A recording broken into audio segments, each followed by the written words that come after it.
Quero convidar você a abrir sua Bíblia lá em Efésios capítulo 4, e nós estamos terminando este trecho da palavra de Deus, que fala sobre diversos um só, que Paulo falou, olha, não tem jeito da gente crer diferente, a gente crê dessa maneira que está aqui. Efésios capítulo 4, do verso 1 ao 5, do verso 1 ao 6. Diz assim: como prisioneiro no Senhor, rogo-lhes que vivam de maneira digna da vocação que receberam. Sejam completamente humildes e dóceis, e sejam pacientes, suportando uns aos outros com amor. Façam todo o esforço para conservar a unidade do Espírito pelo vínculo da paz. Há um só corpo e um só Espírito, assim como a esperança para a qual vocês foram chamados é uma só.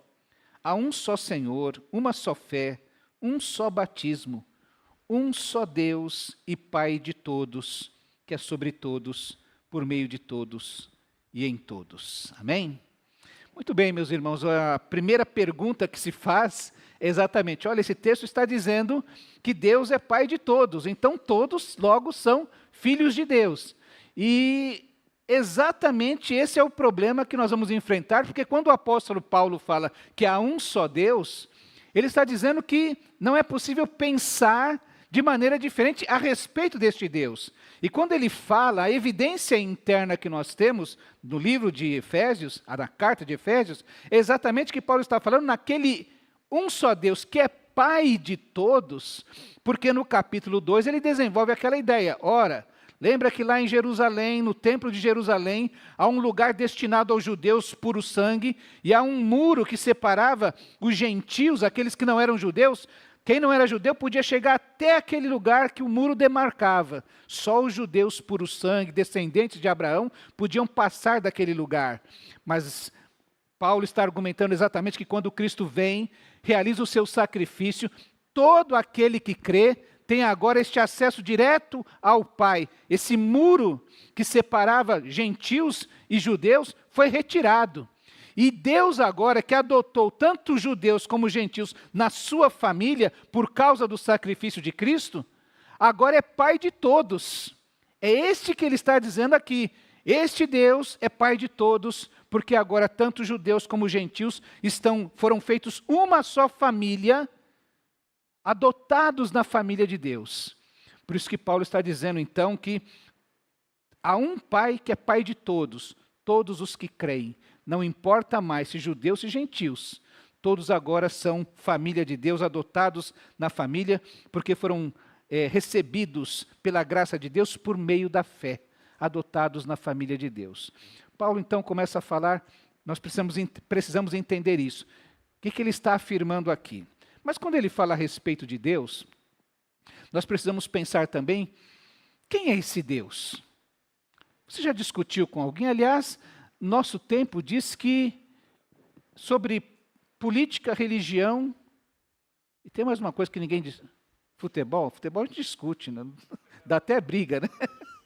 Mas o pessoal fala assim que não gosta de discutir, estou brincando, mas que a gente não gosta de discutir política e religião, né? Isso a gente não discute. Porque exatamente vai nos chamar a pensar, a compreender, a tentar decifrar um pouco mais a nossa fé e o objeto da nossa fé. Quem é esse Deus? A palavra de Deus nos mostra diversos deuses. Eu estava fazendo uma lista dos deuses que aparecem na Bíblia. No Antigo Testamento você vai se lembrar de textos, de já ter lido a respeito de Baal e de vários tipos de Baalins, porque havia Baal de vários tipos, Astarote, Aserá, Moloque, aquele deus que os povos que adoravam Moloque passavam seus filhos, sacrificavam seus filhos no fogo, Dagon, aquele deus filisteu, que Sansão morre no templo de Dagon, derrubando o templo de Dagon. Então existiam vários deuses no Antigo Testamento, vários povos. Israel é chamado para ser um povo que crê no único Deus e vai viver no meio de uma região onde todos os povos tinham diversos deuses. Eles eram politeístas. Quando nós pensamos nas divindades do Egito, por exemplo, você vai lembrar lá de Osíris, Ísis, Ra, deus da morte.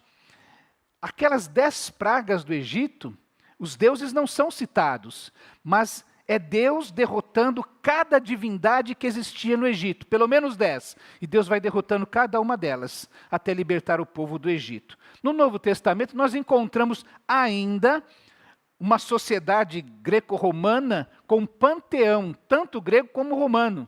Às vezes a gente fica bravo, ou a gente tem um preconceito muito grande com as religiões de matriz africana, porque existem vários deuses, vários orixás, por exemplo, e nos esquecemos que esse panteão de deuses já existia no mundo antigo. Grécia tinha, Roma tinha. Você vai lembrar, por exemplo, que lá em Atos 14, Barnabé é identificado com Zeus e Paulo com Hermes, ou com Mercúrio, o deus mensageiro. Paulo, aquele que veio trazer uma mensagem nova, está pregando, eles falam, esse aí é Mercúrio, que está entre nós. Artemis, no capítulo 19, a deusa dos Efésios. Esses crentes que estavam ouvindo a leitura dessa carta, muitos tinham deixado de adorar Artemis, essa deusa Diana dos Efésios, que era a deusa deles ali. Moloque e Refã, Estevão cita no seu sermão, pouco antes de ser apedrejado, citando Amós, e Afrodite. Olha que interessante. Não sei, nossa Rita é Rita de Cássia. Epafrodito, que era um amigo, um homem que Paulo elogia, é um amigo do coração dele.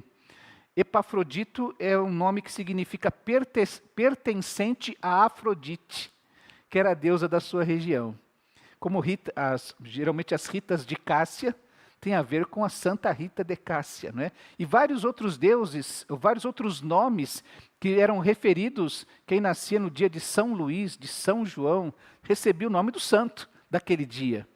Nosso irmão Epafrodito tinha esse nome porque ele tinha sido provavelmente dedicado a uma referência à deusa que existia naquela região. O mundo antigo era um mundo politeísta, muitos deuses. Hoje, nós vivemos uma situação um pouquinho diferente. Nem sempre as têm um Deus, um objeto, um item que eles colocam num nicho na sua casa, que dizem, esse aqui é o meu Deus.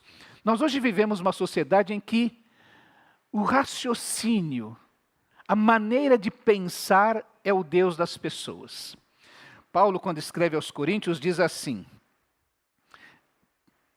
eu, Paulo, pela mansidão e pela bondade de Cristo, apelo para vocês, os crentes de Corinto, não é? Eu que sou humilde quando estou face a face com vocês, mas audaz quando ausente. Ele está falando isso porque ele estava corrigindo a igreja de alguns pensamentos errados. Então, quando eu estou pessoalmente com vocês, eu falo com mansidão, mas quando eu tenho que escrever, eu escrevo com mais audácia, com mais firmeza.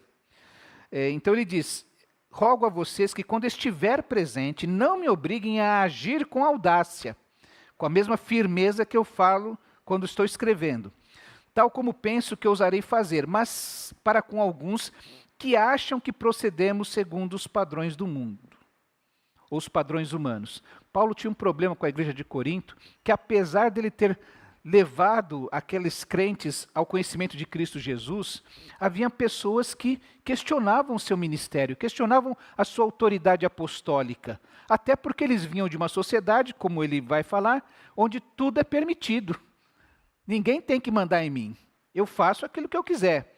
Então agora chega um pastor na igreja e diz que tem que ser dessa maneira, tem que ser assado, começa a corrigir essas coisas, essas pessoas começaram a resistir a liderança do apóstolo Paulo. E aí ele diz o seguinte, embora vivamos como homens, não lutamos segundo os padrões humanos.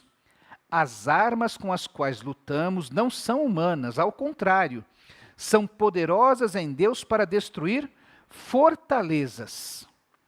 Destruímos argumentos e toda pretensão que se levanta contra o conhecimento de Deus e levamos cativo todo pensamento para torná-lo obediente a Cristo.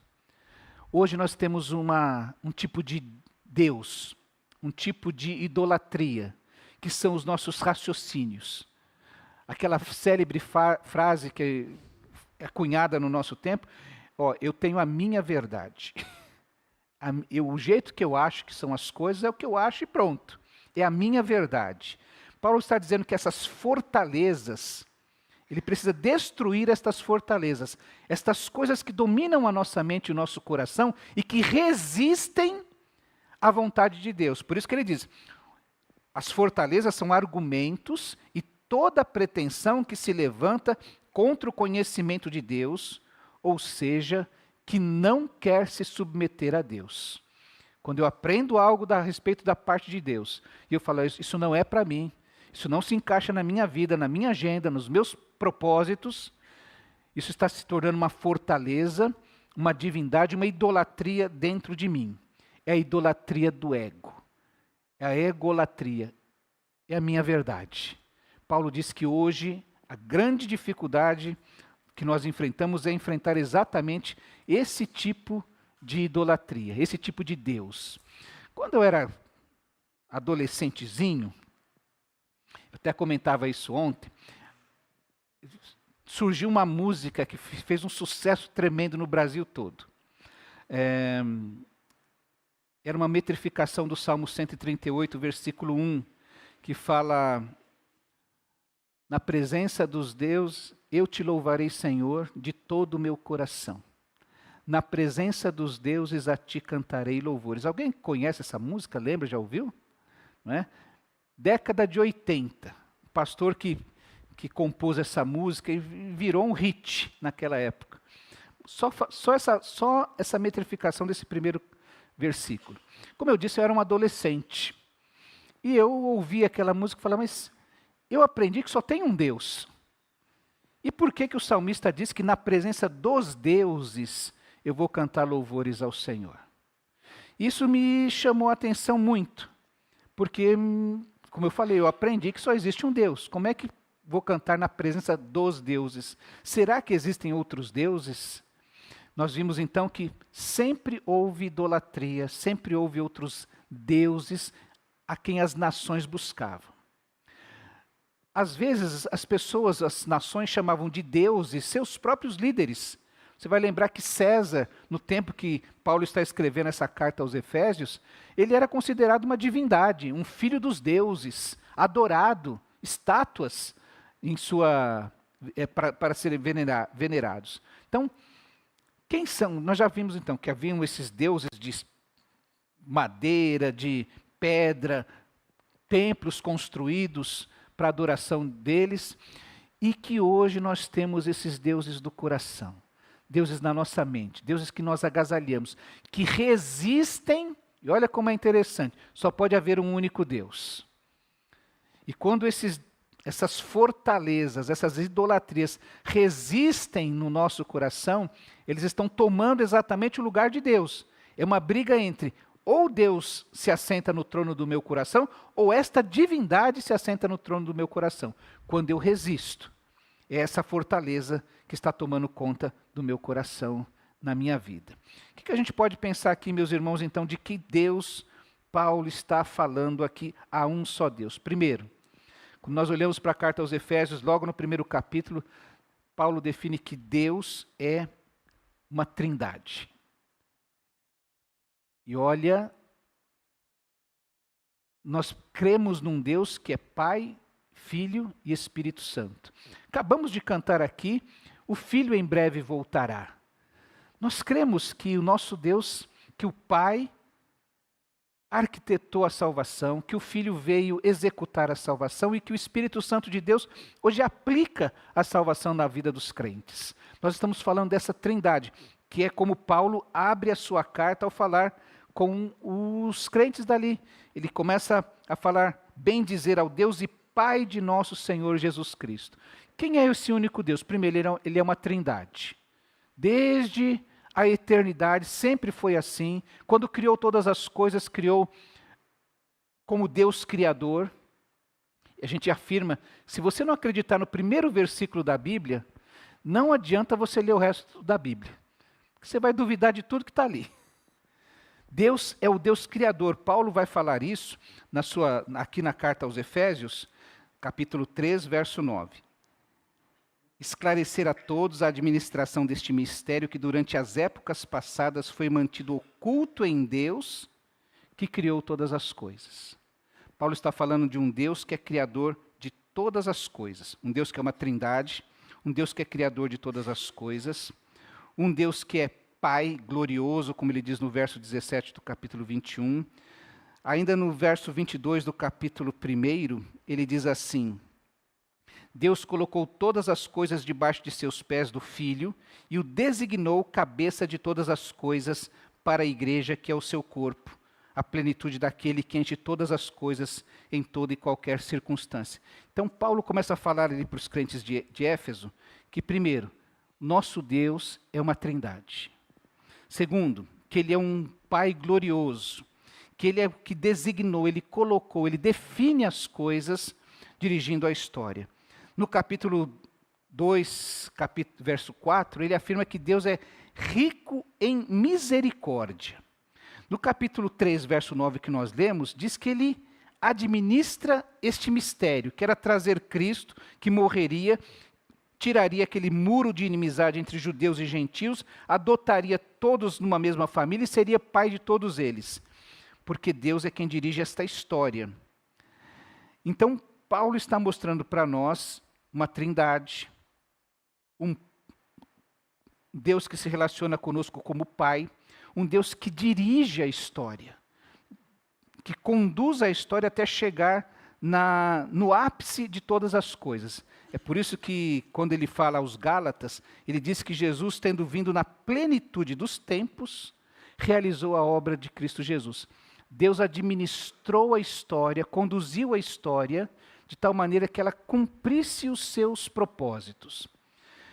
Por isso que quando Paulo fala, há um só Deus, ele quer que a gente aprenda a respeito disso.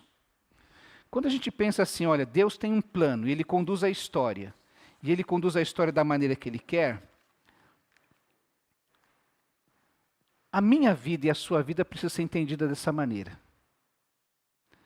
Lembra que quando Israel esteve no Egito, ele ficou 400 anos ali. Todo o tempo Deus sabia daquilo. Todo o tempo Deus conduziu aquilo. Todo o tempo Deus sabia o tempo certo em que finalmente viria um menino muito bonito, de Joquebede de Arão, e fala, é esse o menino com o qual eu vou libertar o povo de Israel. Pouco mais à frente dessa história você vai se lembrar de José, de todas as lutas, todas as agruras que ele viveu na sua vida, a traição de seus irmãos, os problemas. José, você vai ler na história de José e sempre pensa assim, parece que não pode piorar. Mas piora. Essa coisa parece que é ladeira abaixo. Até José, no final, já curado também por Deus, chegar à conclusão de, vocês intentaram um mal contra mim, mas Deus o transformou em bem, porque Ele tinha um propósito maior, que não era só cuidar de mim, e nem usar a minha vida, nem transformar a mim somente, mas salvar muitas vidas. E a bênção através de José alcança a ele, seus filhos ali no Egito, sua esposa, a sua família maior, seus pais, seus irmãos, seus sobrinhos, suas cunhadas, não é? Mas a toda a terra do Egito, abençoada por ele. Este Deus, que é um só, que cuidou dessas personagens desta maneira, é o mesmo Deus que eu e você cremos hoje. E que diante das nossas circunstâncias, também tem um propósito. Também tem uma plenitude dos tempos em que Ele vai agir e vai nos esclarecer o que é que Ele está fazendo com tudo que está permitindo em nossa vida. A gente pode perder nosso tempo praguejando, reclamando, murmurando, desistindo, alimentando incredulidade. Mas quando Paulo fala, há um só Deus, ele está afirmando, há um só Deus que dirige a história da humanidade. Ele dirige essa história macro de toda a humanidade e dirige a história micro de cada um de nós. conhecendo os nossos pensamentos, os nossos sentimentos, as nossas dificuldades. Há um só Deus e Pai de todos. Por isso que Paulo vai afirmar, Ele é sobre todos, por meio de todos e em todos. Porque este Deus que criou todas as coisas, também é o sustentador de todas as coisas. Há um teólogo, Langston, que define Deus da seguinte maneira, uma maneira bem simples. Deus é espírito pessoal, Ele é espírito pessoal, Ele não é a impessoalidade por exemplo, das divindades greco-romanas. Por que existiam tantos deuses, vários deuses? Porque eles achavam que Deus está em todos os lugares e Ele é todas as coisas. O panteísmo crê dessa maneira, mas nós cremos que há um Deus, que é espírito, mas Ele é pessoal, porque Ele não se mistura com a sua criação. Ele não é a criação, Ele não é o ser humano. Ele está distinto dela, Ele é pessoal. Então Deus é espírito pessoal, perfeitamente bom. Meus irmãos, quando a gente fala que Deus é perfeitamente bom, é que em Deus não pode haver erro. O dia que você viveu hoje, a circunstância que você está vivendo hoje, não é maldade de Deus sobre a sua vida. Porque o nosso Deus é perfeitamente bom. Então, quando Ele permitiu ao povo ficar 400 anos no Egito, quando Ele permitiu todos aqueles problemas na vida de José, quando Ele permitiu Daniel ir parar na cova dos leões, ou Sadraque, Mesaque e Abednego ir parar dentro da fornalha de fogo ardente, ou quando Ele permitiu ao próprio Filho ser crucificado numa cruz, Ele não está sendo mal. Ele está dirigindo a história, porque Ele é perfeitamente bom. Não há sombra nem variação em Deus. Tudo que Ele faz. Por isso que João vai dizer, nosso Deus, Ele é amor. Ele não há maldade nele. E às vezes a maldade que nós enxergamos é um problema nosso, de não enxergarmos ainda o que Deus está fazendo em nós. Hoje nos lembramos do apóstolo Paulo, que era um homem forte, firme, um touro, não é? O capitão Nascimento dos tempos bíblicos, não é? Missão dada, missão cumprida. Antes de aceitar Jesus, ele já era assim. Depois que aceitou Jesus, continuou sendo assim. Mas, às vezes, a pessoa tão forte, esse era o ponto da lição, é tão forte que não aprende a pedir ajuda. E Paulo precisava aprender que ele precisava pedir ajuda, que ele não podia andar sozinho. Eu lembro que a classe percebeu, não é, que Paulo logo, a primeira coisa que Jesus fez com ele, foi fazer ele cair de joelhos. Segunda, ficar cego. E dependendo de uma pessoa que ele ia perseguir, vir orar por ele para que ele pudesse ser curado. Para ele perceber que ele precisava dos outros. Depois ficar quase 15 anos no ostracismo, até receber Barnabé estender a mão para ele, para dar uma oportunidade a ele, para ele poder ser finalmente usado por Deus. E aí é que ele vai aprender então, olha, quando eu sou fraco, um homem que era uma fortaleza, né? Que era um touro. Fala, quando eu sou fraco, eu sei que eu sou fraco. E talvez, meus irmãos, aquele espinho na carne, como ele mesmo admite, foi para aprender exatamente isso. Eu não posso depender de mim. Eu preciso depender de Deus. Pela força da sua carne, talvez Paulo fizesse tudo o que fez. Mas sem o poder do Espírito, a primeira lição hoje em missões, orar. Porque nós precisamos do poder do Espírito. Eu sei fazer muita coisa. Eu sei planejar, eu sei fazer um monte de coisa. Mas todas estas coisas precisam ser usadas por Deus. Precisam ser instrumentos nas mãos de Deus. Então Paulo está falando exatamente isso. Há um único Deus. O Deus que agiu na vida dessas personagens bíblicas é o Deus que age hoje. Assim como eles creram, confiaram, dependeram e foram socorridos e fortalecidos por este Deus, é o mesmo Deus que hoje nos socorre, nos ouve, nos fortalece, nos enriquece, nos faz ser vencedores em todas as coisas. É um Deus completamente diferente. É por isso que algumas pessoas querem tratar Deus à distância. Porque já pensou, Você fala, Senhor, eu quero seja feita a tua vontade na minha vida. E ele fala assim, eu tenho um caminho aqui que a minha vontade vai fazer você ficar 400 anos no Egito.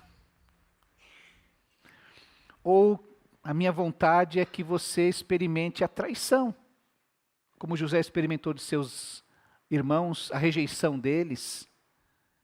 Ou como o apóstolo Paulo conta das suas viagens, né? Foi açoite, naufrágio, fome, perseguição, prisão, falsos irmãos, tantos problemas. Ou que Deus fala assim, olha, você precisa de um espinho na carne, para ver se você baixa a bola aí.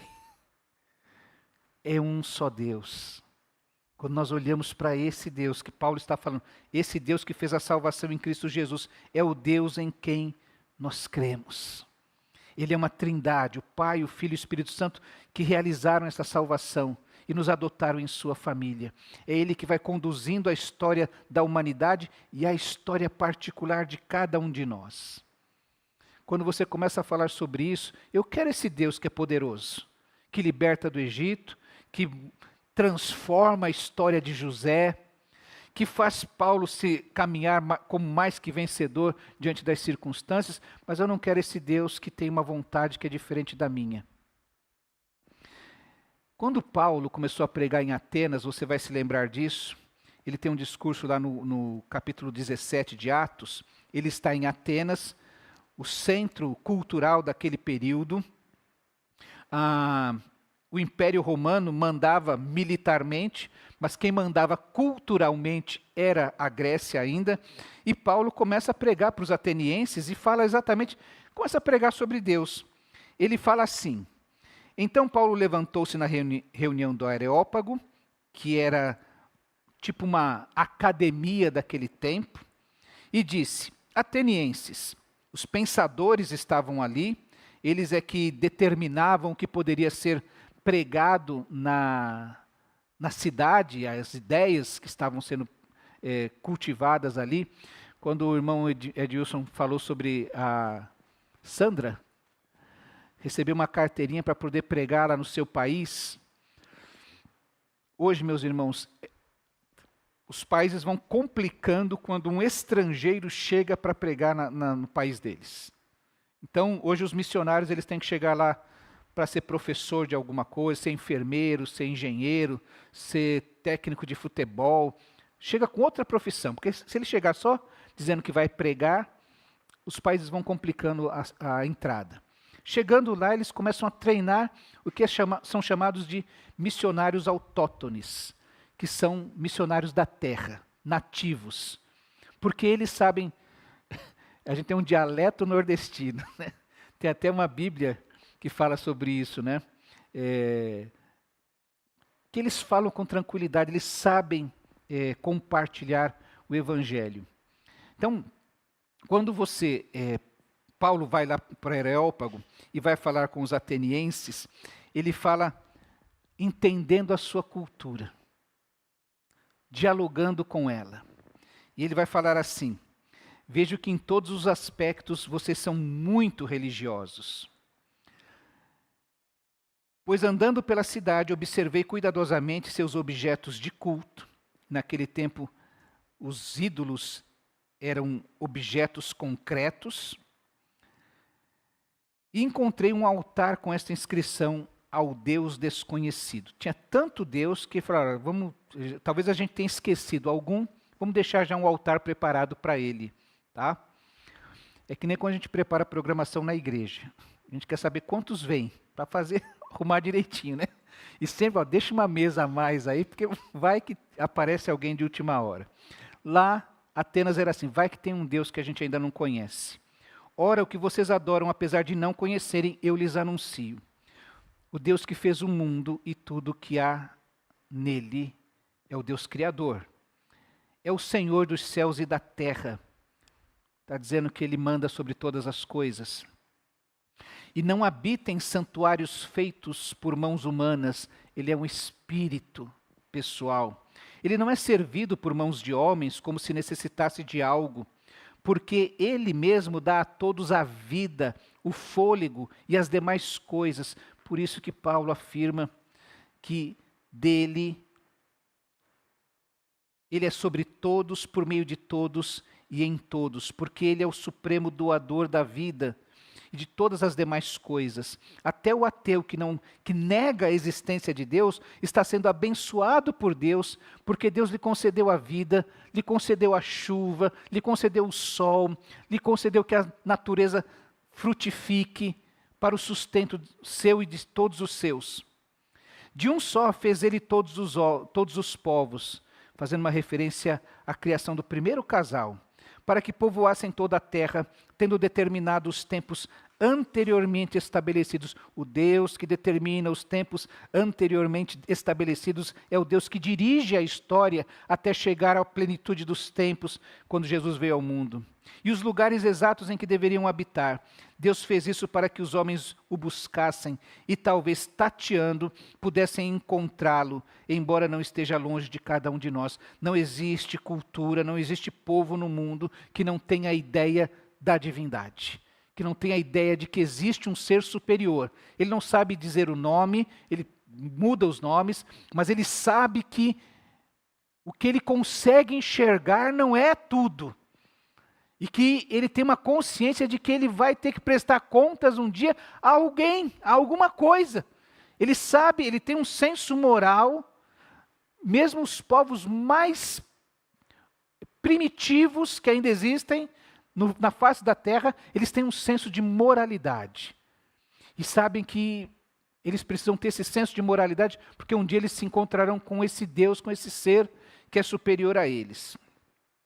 Deus fez isso para que os homens o buscassem. Plantou no coração de cada um deles esse senso de finitude, esse senso de moralidade, esse senso de que existe um ser superior. E aí Paulo afirma, pois nele vivemos, nos movemos, existimos, como alguns dos poetas de vocês, que eram os filósofos daquele período, já diziam. Eles não sabiam que era bíblico, mas eles sabiam que pelo próprio conhecimento, pela própria razão, eles reconhecem que há este ser, através do qual eles vivem, se movem e existem. Também somos descendência dele. Assim, visto que somos descendência de Deus, não devemos pensar que a divindade é semelhante a uma escultura de ouro. E aí Paulo começa a dizer assim, existe um só Deus. E não é esse que vocês estão adorando. Tá? Para a gente caminhar junto, a gente vai ter que crer nesse único Deus, nesse um só Deus.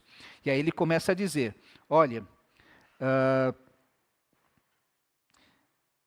não devemos pensar que a divindade é semelhante a uma escultura de ouro, prata ou pedra, feita pela arte e a imaginação do homem. Então todas essas divindades, toda essa idolatria que vocês têm, não corresponde a Deus. No passado Deus não levou em conta esta ignorância, mas agora ordena que todos, em todo lugar, por isso que a gente faz missões. Deus ordena que todos, em todo lugar, se arrependam. E como vão se arrepender? Se não houver quem pregue. Pois estabeleceu um dia em que há de julgar o mundo com justiça. O Filho vive e voltará. E voltará para julgar o mundo com justiça, por meio do homem que designou, Jesus Cristo. Aquele que morreu, derrubando aquele muro de inimizade que fazia separação entre as pessoas e que permitiu que todo aquele que crê seja adotado como filho de Deus. E deu provas disso a todos, ressuscitando-o dentre os mortos. E nós já aprendemos que os 12 apóstolos, Matias incluindo no lugar de Judas, depois Paulo como um apóstolo que surgiu fora do tempo, todos esses homens morreram afirmando assim, olha, Jesus ressuscitou. Eu vi, ele venceu a morte. É desse Deus que Paulo está falando, há um só Deus, que criou todas as coisas, que dirige a história, que conduziu a história até Cristo Jesus, e que é o único Deus que salva o ser humano. somente por Ele. Ele é sobre todos, por meio de todos e em todos. Amém? Quem é o seu Deus? Eu quero terminar dizendo aquilo que o apóstolo Paulo, esse Deus, que desbanca todos os outros, decidiu provar que é Deus. Não com poder. Outras divindades tinham poder. Os magos do Egito chegaram a repetir algumas coisas que Moisés fazia na frente deles. Existiam milagres que aconteciam e alguns tinham resposta dos deuses. Mas quando Paulo escreve aos Romanos, ele diz que este Deus, esse único Deus, é um só Deus e Pai de todos. Ele tomou a decisão de provar que ele era Deus. Ele decidiu provar através de Cristo Jesus. Deus prova que nos ama. E nesse amor, meus irmãos, este Deus é diferente de todos os outros deuses. Nunca se ouviu de um Deus que deixasse o seu trono para buscar os seus, para morrer pela sua própria criação. Paulo diz então que nunca se ouviu de um Deus assim. É Isaías que termina o seu livro dizendo assim: desde os tempos antigos, ninguém ouviu, desde os tempos antigos ninguém ouviu, nenhum ouvido percebeu, e olho nenhum viu outro Deus além de ti, porque não há outro Deus, só existe um Deus. Ninguém ouviu, nenhum ouvido percebeu, e olho nenhum viu outro Deus além de ti, que trabalha para aqueles que nele esperam. Que você se sinta pronto a entregar seu coração, sua vida, seus propósitos, suas lutas a este Deus, a um só Deus. Se você for por outros lugares, você vai buscar ídolos. Mas se você for para esse Deus, você vai encontrar o Deus que ama você, que já provou que te ama, que é diferente de todos os outros deuses. Os outros deuses pedem coisas a você, mas o nosso Deus dá coisas àqueles que nele esperam. Queria convidar você então a colocar o seu coração, a sua mente, na presença desse único Deus, o Deus a quem nós estamos adorando nesta noite, que nós cantamos, que nós ofertamos, a quem nós oramos, a quem nós adoramos neste tempo. Feche os teus olhos. Deus querido, nós vamos à tua presença, porque como temos aprendido na tua palavra, o Senhor realizou uma tão grande salvação, permitindo que agora sejamos filhos teus, adotados na tua família, onde não há mais diferença, ó Deus, qualquer. A única coisa que nos une debaixo da tua graça é depositarmos a nossa fé em ti. Nós te agradecemos, ó Deus, porque pela graça o Senhor nos tem salvado. Nós te pedimos, ó Deus, que no nosso coração, na nossa mente, que o nosso dia a dia, ó Deus, seja guiado, dirigido por esta verdade que foi afirmada: há um só Deus. Todas as outras coisas, todos os outros seres, não podem nos separar do teu amor. Eles são inferiores ao Senhor, porque o Senhor é o único Deus verdadeiro. Nós te pedimos, ó Deus, que esta verdade domine o nosso coração e a nossa mente, a nossa vida, para a honra e glória do teu nome. Amém.